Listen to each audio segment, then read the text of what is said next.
When I was in Princeton Theological Seminary some years ago, we had a class, the speech class. And what they teach is how to properly pronounce these biblical names and the place names. Today's scripture reading is full of such terrible names, and Alicia, she did a good job. Good job. Good afternoon. This year, we will be mainly talking about the Gospel of Luke. Hey, Luke. This is the second Sunday of the Advent, meaning the coming of the Lord.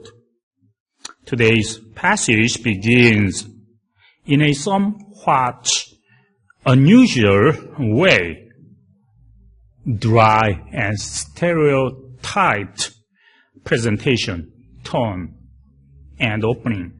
안녕하세요. 올해는 설교 시간에 주로 누가복음을 다룰 것입니다. 이번 주가 주의 오심을 기리는 강림절 둘째 주에 해당합니다. 오늘 본문의 시작이 보통 다른 성서 본문과는 다릅니다. 딱딱하고 건조하게 느껴질 정도입니다.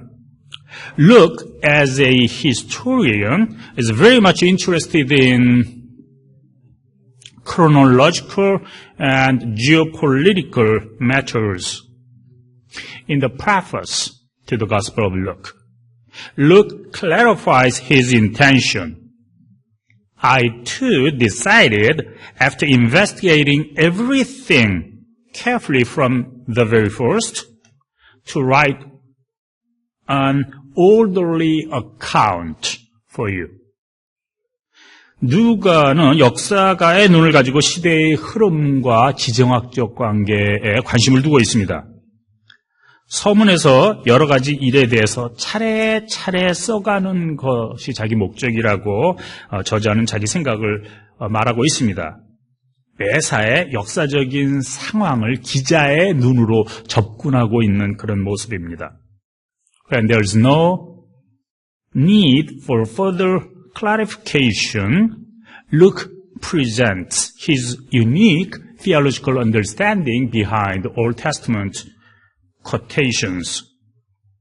따로 설명이 필요 없는 경우, 독자들이 구약을 잘 알고 있을 때에는 자신의 독특한 어떤 신학적인 입장을 전개합니다. In today's reading, Luke brings additional quotations from Isaiah. Every valley shall be filled, and every mountain and hill shall be made low, and the crooked shall be made straight, and the rough ways made smooth. And all flesh shall see the salvation of God. 우선 눈에 띄는 사실 하나가 있는데 이사야의 예언을 다른 어떤 복음서보다도 자세히 인용하고 있다는 점입니다. 모든 골짜기는 메우고 모든 산과 언덕은 평평하게 하고 굽은 것은 곧게 하고 험한 길은 평탄하게 해야 할 것이니 모든 사람이 하나님의 구원을 보게 될 것이다. This latter part of Isaiah quotation does not appear in any other Gospels. It seems to speak of a constructional scene, making a highway. And this kind of construction scenes look very familiar to us living in the greater Los Angeles area. 이 이사야 인용문 후반부는 마가복음이나 마태복음에는 등장하지 않는 다른 복음서에서는 나타나지 않는 부분입니다. 그냥 간단히 보면은 길을 평평하게 고르고 그래서 고속도로를 내는 것처럼 보입니다. 수년간 우리들 주위에서 일어났던 그런 일입니다. This description, in fact, reminds us of the Exodus tradition. The difference is the place name from which the people escape. They are returning home from the Babylonian captivity. 이 표현은 출애굽 당시 광야를 헤쳐나오던 것을 상기시킵니다. 다른 점이 있다면은 이번에는 출애굽, 애굽이 아닌 바벨론 포로 생활로부터 고향으로 돌아오는 장면을 그리고 있습니다. There is yet another difference. In the past, Moses led the people out of Egyptian bondage. Now, the Lord Yahweh leads the people by himself. And probably this is the background of saying, prepare the way of the Lord. 그리고 또 다른 점은 과거에는 모세가 이스라엘 백성들을 이끌어냈지만 이제는 모세가 아니라 이스라엘 백성들이 섬기는 하나님이 친히 손수 백성들을 이끌어낸다는 점입니다. 주의 길을 예비하라. 바로 이 말에는 여호와가 함께 한다는 것을 염두에 두고 있기 때문입니다. Here, the Lord refers to the God of Israel, Yahweh. And they call him Adonai instead. Remember, 고구미? 여기서 주라는 말은 전에도 여러 번 말했듯이 이스라엘 하나님 야훼를 아도나이라고 부른 데서 기인합니다. When translated, Adonai becomes Kyrios, which means Master, Lord. And the people later called Jesus Adonai, Lord, Kyrios. 아도나이를 헬라어로 번역하면 쿠리오스가 되는데 역시 주님이라는 뜻입니다. 그런데 사람들이 후에 예수님을 주라고 부를 때 썼던 이 표현이 바로 쿠리오스, 이 단어입니다. Now, when the people in the time of Jesus read the Old Testament, every time they see this word curious, they understood the Lord or Yahweh behind of that the Adonai, pointing to Jesus. Consequently, Isaiah's word, prepare the way of the Lord. Actually, that meant prepare the way of Yahweh. But when they read this word, now it means prepare the way of Jesus. This saying was originally directed to the entire people of Israel. But now it is prophetically pointing to the activity of John the Baptizer. 신약시대의 구약성서를 읽을 때에는 아도나이는 예수님을 가리키게 되고, 그래서 주의 길을 예배하라는 말이 여호와의 길을 예배하는 것이 아니라 예수님의 길을 예배하라, 그런 말로 읽히게 됩니다. 그리고 그 예배하는 사람들은 일반 백성들이었는데 이제는 그 예배하는 사람이 세례 요한으로 둔갑해버립니다. John the Baptist appeared in the wilderness and proclaimed a baptism of repentance for the forgiveness of sins. And today we will be focusing on a relationship between wilderness and repentance. 세례 요한이 광야에 나타나 죄사함을 위한 회개의 세례를 전파합니다. 오늘은 광야와 회개와의 그 관계를 한번 생각해 보고자 합니다. Why wilderness? Traditionally, wilderness denotes a lonely place, a desolate and fearful condition where demons are supposed to dwell in.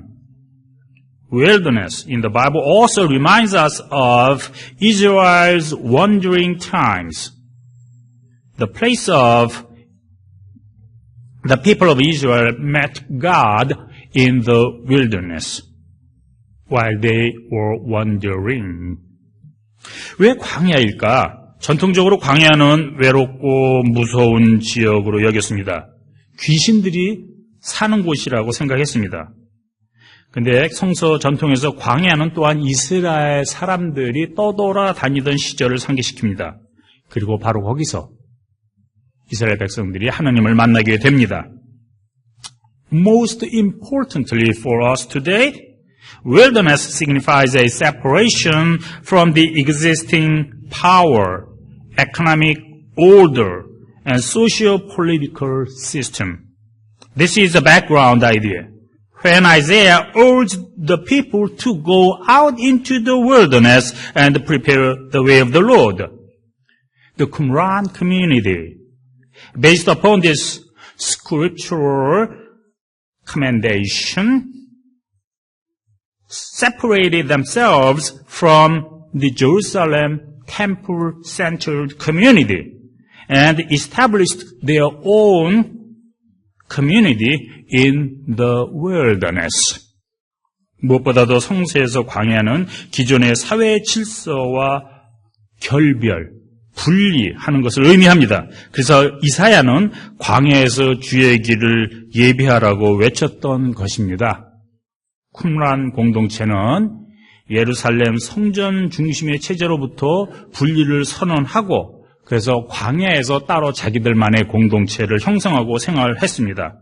물론 이사야의 예언, 오늘 읽은 말씀에 근거한 행동이었습니다. Repentance, as we have mentioned many times earlier, does not mean an emotional change. Repentance is rather a change of heart, change of mind. This fundamental change does not normally take place in the existing socio-economic political system. This is the reason why monks choose to go out into the wilderness in search for truth. Some people prefer Camino de Santiago, walking the way of St. James across Spain. 회개는 우리가 이미 여러 번 공부했듯이 감정의 변화가 아닌 가치관의 변화를 의미합니다. 기존의 가치체제, 지배 질서 안에서는 이런 극단적인 변화가 일어나기 어렵습니다. 그래서 구도자들이 산으로, 광야로 가고 어떤 이들은 순례의 길을 떠나기도 합니다. Baptism of water in the Old Testament is often associated with purity rite. Baptism in the Qumran community was a rite of initiation. The convert, through this ritual, joins the exclusive members-only community. 이런 회개의 세례가 구약 전통에서는 성결의 의미를 갖습니다. 부정한 것을 씻어내고 정결함을 유지하는 행위입니다. 쿰란 공동체에서 침례는 일종의 입교식과 같은 것이었습니다. 어떤 단체나 모임의 평생 회원이 되는 것을 뜻합니다. Baptism of repentance is a ritual in that the people go down to the water and come back to the ground. However, a baptism in the wilderness in today's reading goes beyond all of these ritual meanings, ritual symbols. Wilderness itself already presupposes a separation from the existing order. Now, as you go down into the water, your old self becomes dead, and your new self emerges as you come out of the water. 근데 오늘 본문에 있는 세례, 정확히 말해서 침례란 물속으로 잠겼다가 나오는 예식입니다. 광야라는 말 자체가 이미 세상과의 분리를 전제합니다. 그리고 광야에서 물속으로 들어갈 때 내 기존의 가치관, 내 기존의 질서, 내 기존의 삶이 함께 죽습니다. 그리고 물에서 나옴으로써 새로운 가치관, 새로운 질서, 새로운 삶이 나타납니다. Baptism of repentance requires us a fundamental change of heart, mind, in fact, the entire self. 회개를 위한 세례란 이렇게 감정의 변화 혹은 종교적 제의 행위를 넘어서 근본적인 가치관의 변화를 요구하고 있습니다. It is already December, and the people are busy preparing the birth of Christ Jesus. Maybe we are more fed up with a Christmas spree, shopping and annual gatherings around the turn of the year. 벌써 12월이고 사람들은 성탄절을 맞을 준비로 분주합니다. 어쩌면 우리들 모두는 크리스마스 쇼핑이나 연말연시 놀이 문화에 더욱 들떠 있는지도 모릅니다. At this time of boisterous season, the Bible speaks to us, repent, prepare the way of the Lord. 이렇게 흥청망청 들떠 있는 때에 오늘 본문은 우리에게 말합니다. 회개하라, 주의 길을 예비하라. Change your heart, change your mind, have a new value system. Changing one's mind is very difficult as long as we are living comfortably in this world of security. To change your mind, first you need to separate yourself from this world and begin to look for your real self. 생각을 달리 가지라. 가치관을 새롭게 하라. 이렇게 새로운 것에 마음을 두는 일은 세상에 안주하고 있는 상태에서는 어렵습니다. 세상으로부터 일시적인 격리, 단절과 함께 새로운 나를 조명하는 데서부터 회개는 시작됩니다. Preparing the way of the Lord, making His paths straight. These are all symbols and metaphors. This is to remove any obstacles on the way so that the Lord's limousine runs smooth on a fast lane. This also can mean the egalitarian society where the rich and poor and everyone enjoys their own rights. Or it can be a call for us to set our minds upright and straight. 주의 길을 예비하는 것. 높은 산이 낮아지고 골짜기가 메워지고 모두 은유적이고 상징적인 표현입니다. 주님이 타고 오시는 마차가 잘 달릴 수 있도록 가로막는 장애물을 치우고 길을 닦으라는 말입니다. 혹은 사회적으로 신분의 높낮이가 없이 모두들 평등한 세상을 꿈꾸는 것으로 볼 수 있습니다. 혹은 흐트러진 우리들의 마음을 바로 잡는 것일 수도 있습니다. Whatever the original meaning of this passage may mean, one thing is clear. Prepare the coming Christ with a renewed mind. This is not an ordinary time. 본래 뜻이 무엇이 되었건 간에 본문이 우리에게 전하는 메시지는 분명합니다. 성탄절을 그저 흐르는 시간의 한 부분이 아니라 준비하는 마음으로 맞으라. If you want to feel something in, first you need to empty the space where you want to fill in. If you want to receive the gospel of God, first you need to empty the gospel of the world. Wilderness is a metaphor. This cannot be limited to a geographical place somewhere out there. It points to the deepest part of ourselves, where there is no more whirlpool of worries or lustful desires. Right there. In that lonely place, we finally come to realize that we are, in fact, in and of God. 광야는 메타포입니다. 지형적으로 외딴 어느 곳에 있는 것을 말하기보다는 우리 마음 가장 깊은 가운데 욕심과 걱정의 소용돌이가 없는 그 자리로 옮기는 것을 말합니다. 외롭게 보이는 그 자리에 우리는 비로소 우리가 하느님 안에 있다는 것을 깨닫게 됩니다. May all of us begin a new week with a preparing heart and mind. 우리 모두 준비하는 마음으로